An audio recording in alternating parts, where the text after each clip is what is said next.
fury, when the ship rose with an odd lurch and descended into a veritable gulf. They saw above them a sea looming like a black cloud.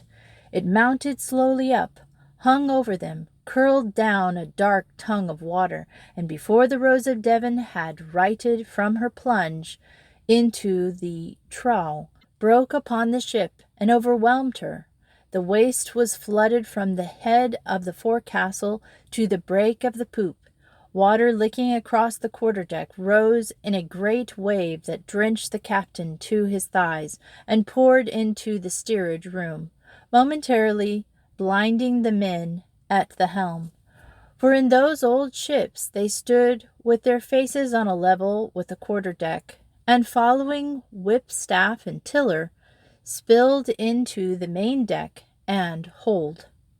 Phil Marsham, as the water washed him off his feet, made shift to lay hands on the shrouds, and though he had no footing and was washed far out over the side, his grasp was strong, and he held himself against the rush of the water as the ship rose like a dog shaking its head and coming up through a wave. In very truth, she seemed to shake her head and struggle up to the black night above. But as Phil saved himself, he saw Martin cowering by a gun and striving to reach the breaching, and as the ship rose, the lad half felt, half saw, some great body washed past him and over the side.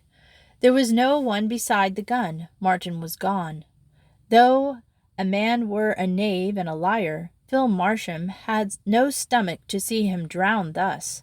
And though he held old Martin in contempt and bedeviled him night and day, yet he had a curious liking for the fellow. Overhead there hung from the maintop a loose rope. He faintly saw it swinging against the black sky. By a nimble leap there was a fair chance a man might reach it, and if he did not part, an active man might by a stroke of fortune regain the ship. All this Phil saw in the falling of a single grain of sand, and then the rope swung within reach of his hand, and he seized it. Spared the hazard of leaping for it, he let go the shrouds and swung with all his strength out into the night. Swinging high over the sea, he saw for an instant while he was in mid-air the Rose of Devon surging away from under him. The single great lantern was burning on her poop, and the dim lights of forecastle and cabin showed that those parts of the ship, at least, had come up through the sea unflooded. He thought he saw a cloaked figure, like a shadow, on the quarterdeck. Then he slid down into the darkness till the rope burned his hands. Then he struck the water and went under, gasping at the shock, for the sea was as cold as a mountain stream. He caught at last glimpse of the great ship, now looming high above him, and then clutching fast the rope with one hand and wildly kicking out, he felt with his knees what might be a man's body. With his free hand he reached for the body. He snatched at an arm and missed it, and then felt hair brushing his fingers and tangled them in it and gripped it. He went down, and then the drag of the water, for the ship was scudding fast, raised him to the surface. The ship rolled towards him, and he again went under, overshadowed by the lofty poop, which leaned out so far that, notwithstanding the tumble home, he thought the poop would come down and crush him. The ship then rolled away from him, and the rope brought up on his arm so hard that he feared the bones would pull from their sockets.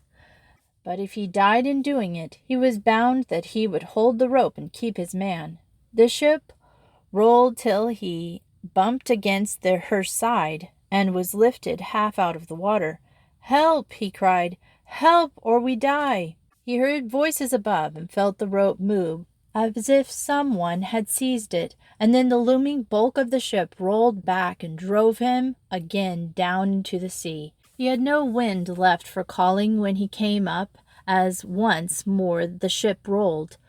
But the man he held had come to life and was clinging like a leech to the rope, which vastly lightened the strain, and someone above was hauling on it. For a moment the two swung in air with the sea beneath them, and the ship rolled further, and their weight rested on planks, and hands from within the ship reached down and lifted them on board.